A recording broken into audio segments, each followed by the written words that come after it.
Assalamualaikum warahmatullahi wabarakatuh. Bismillahirrahmanirrahim. Allahumma inni as'aluka khasyataka fil ghaibi wasyahadah. Rabbi shrah li sadri wa yassir li amri wahlul 'uqdatam min lisani yafqahu qawli. Jumpa kembali di ngaji bareng Rocker. Di episode kali ini sengaja ya, saya meminjam kamar bermain dari adik Aulan ya.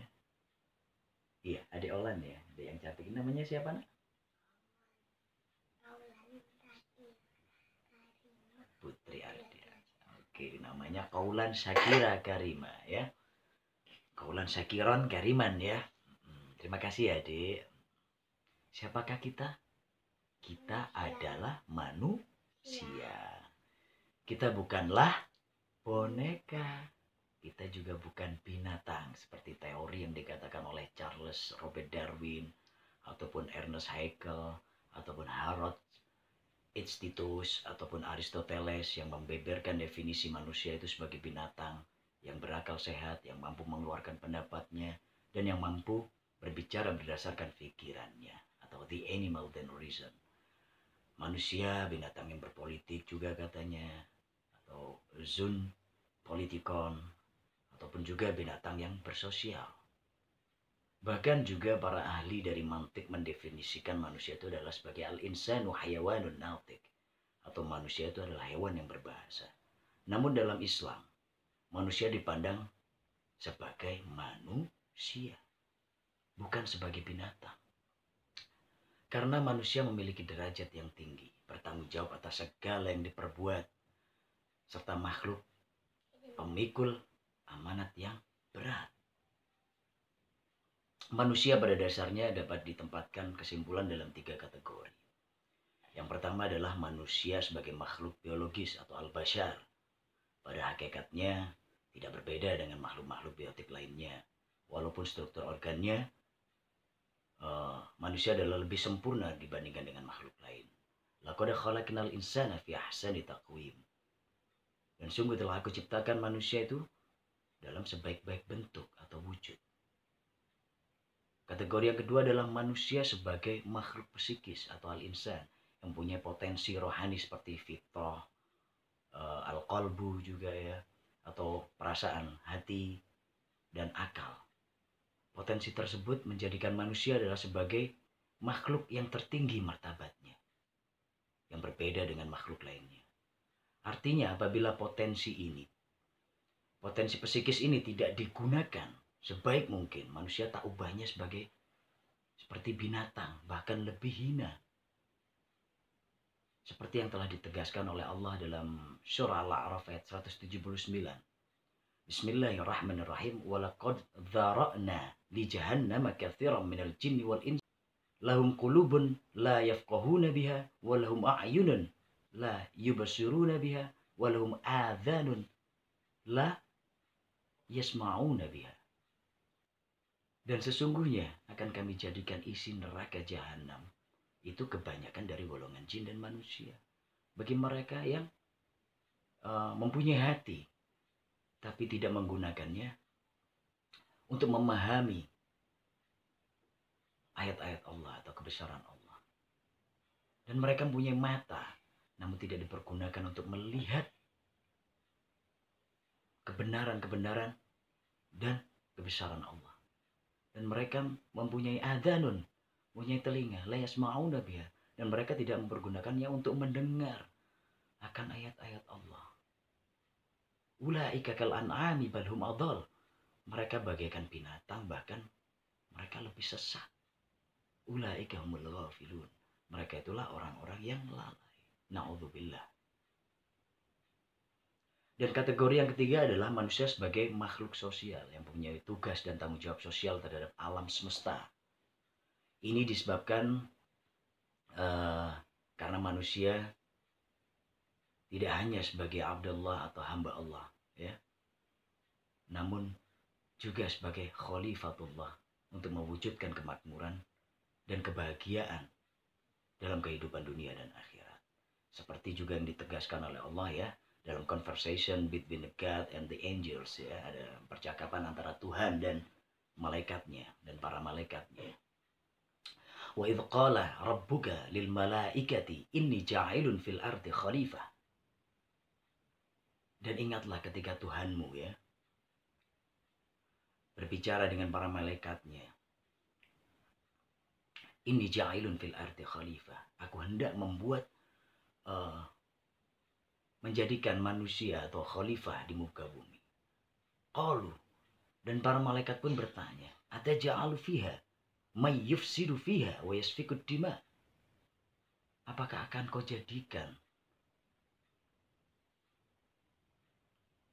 khalifah di muka bumi yang akan merusak isi bumi ini, wa yasfikud dima, dan menumpahkan darah dan saling membunuh yang terjadi sekarang ini.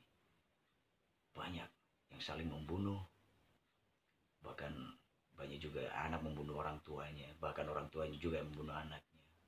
Itu adalah sebuah fenomena, ya. Itu sudah diketahui sebenarnya dan dirasakan oleh para malaikat saat itu. Wa nahnu nusabbihu bihamdika wa nuqaddisu lak. Padahal kami para malaikat mentasbihkan namamu, ya Allah, mensucikan namamu. Qala, dan Allah pun berkata, inni a'lamu ma la ta'lamun. Aku lebih tahu, sesungguhnya aku lebih tahu daripada apa yang kamu ketahui. Namun Allah punya rahasia besar di sini. Ini adalah sebuah proses manusia, ya, menemukan Tuhannya. Di sini Allah menjadikan kita dalam proses kejadian manusia dan nilai-nilai dalam Al-Quran. Banyak ayat-ayat yang berbicara tentang proses kejadian manusia. Ada yang menerangkan secara global, seperti pada surat Al-Insan ayat 2, As-Sajdah ayat 8-9, pada An-Najm ayat 32, dan seterusnya. Ada juga yang menerangkan secara rinci bagaimana penciptaan manusia dalam surah Al-Mu'minun ayat 12-14, Al-Hajj ayat 5, yang mana pada ayat tersebut banyak memaknai redaksinya pada kata khalaqa daripada ja'ala. Hal ini mengandung makna tersendiri dalam konteks penciptaan. Khalaqa mengandung pengertian ibda asyai' min ghairi asal wala ihtida, yaitu penciptaan sesuatu tanpa asal atau pangkal dan tanpa contoh terlebih dahulu. Bukan seperti boneka yang selalu cloning, ya. Ini ada kuda, ya kita bikin kuda, dibikin lucu, ya. Namun tidak dengan manusia. Sedangkan kata ja'ala bisa diartikan menjadi merupakan lafadz yang bersifat umum yang berkaitan dengan aktivitas dan perbuatan. Lafadz khalaqa memberikan aksentuasi tentang kebesaran atau keagungan Allah dalam ciptaannya. Sedangkan kata ja'ala mengandung aksentuasi terhadap manfaat yang harus atau dapat diperoleh dari sesuatu yang dijadikan. Seperti pada kisah surah Ar-Rum ayat 21 dan Al-Imran ayat 190-191. Dalam kisah Ar-Rum ayat 21 yang sering diutarakan para penghulu, ya, ataupun saat nikah, ya. Inna ja'alnakum min dzakarin wa untha wa syu'ban wal qabaila lita'arafu. Itu adalah mengandung aksentuasi hasil perolehan dari sesuatu yang diciptakan oleh Allah. Secara umum manusia ini berasal dari tanah, dari at-tin, dari turab, dari al-ard. Yang dalam tubuh manusia itu terdapat banyak unsur kimiawi yang ada dalam tanah. Ada komponen atom, ada sulfur, ada kalium, kalsium, ada mangan, dan sebagainya yang dibutuhkan oleh manusia. Yang tumbuh pada tanaman, ini adalah proses, ya. Kalau kita memaknai proses ini adalah panjang sekali, ya. Proses dari intisari makanan tersebut yang dimakan manusia, yang sebagiannya akan membentuk spermatozoa, ya, yaitu sel ma'in mahin yang di dalam Al-Quran sudah disebutkan ma'in mahin, dan akhirnya bertemu dengan ovum atau sel telur, atau yang disebut juga ma'in dafik yakhruju min baini sulbi wat tara'ib. Nah, kalau ini prosesnya refleks, Anda sendiri pasti tahu nantinya, ya, secara naluri orang hewani aja tahu, ya, bagaimana cara proses. Dari urean proses tentang kejadian manusia, maka ditemukan nilai-nilai pendidikan ya.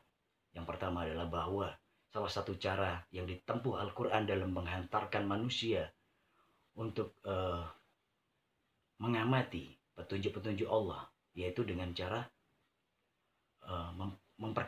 mencari jati diri manusia itu sendiri. Bagaimana asal kejadian, dari mana datangnya, dan sebagainya. Di sisi lain juga ditegaskan bahwa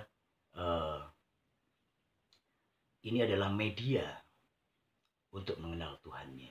Man arafa nafsahu faqad arafa rabbahu. Barang siapa yang mengenal jati dirinya, maka dia akan mengenal Tuhannya, insya Allah ya. Yang kedua adalah proses, yaitu proses manusia adalah melalui 2 proses dan 6 tahap ya, dalam fisik atau jasad dan non fisik atau imateri.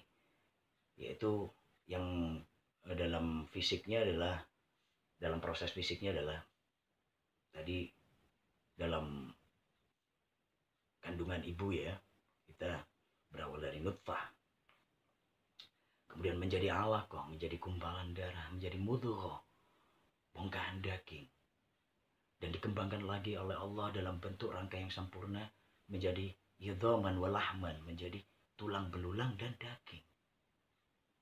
Dan setelah proses-proses tersebut ya, terjadilah non fisik, yaitu adalah dengan Allah memberikan perintah pada malaikat untuk menyiapkan ruh. Nah, pada saat inilah manusia memiliki berbagai potensi fitrah dan hikmah yang hebat, juga unik, lahir dan batin, yang tertuang juga dalam Al-Quran. Ternyata semakin diperkuat oleh penemuan ilmiah ya, sehingga lebih memperkuat kejadian manusia. Proses kejadian manusia ini akan keyakinan kita dan keyakinan manusia akan kebenaran Al-Quran sebagai wahyu Allah. Oke, dari rangkuman episode ini, marilah kita sama-sama berpikir dan sama-sama merenungi seperti apa kita ini. Sebenarnya, masihkah kita layak sombong? Masihkah kita peduli akan sesama? Masihkah dan sudahkah kita berbuat baik kepada kedua orang tua kita yang telah mengandung kita, membesarkan kita? Masih sadarkah kita sebagai Abdullah dan Khalifatullah di muka bumi ini? Kita manusia, kita bukan boneka yang dibuat oleh pembuatnya sebagai hiasan dan sebagai teman bermain yang sewaktu-waktu akan ditinggal dan dibuang oleh pemiliknya. Allah Sang Maha Pencipta tidak akan pernah bosan dengan kasih sayang dan peringatan juga ujiannya kepada kita. Itu tanda sayang pada kita, bahkan dengan ampunannya sekalipun. Terima kasih yang udah pantengin di Ngaji Bareng Rocker. Terus pantengin dan terus share link ini ya, untuk berbagi kebaikan pada sesama. Terima kasih. Wallahul muwaffiq ila aqwamit thoriq. Wabillahi taufiq wal hidayah. Wassalamualaikum warahmatullahi wabarakatuh. Sampai tidur ada orang.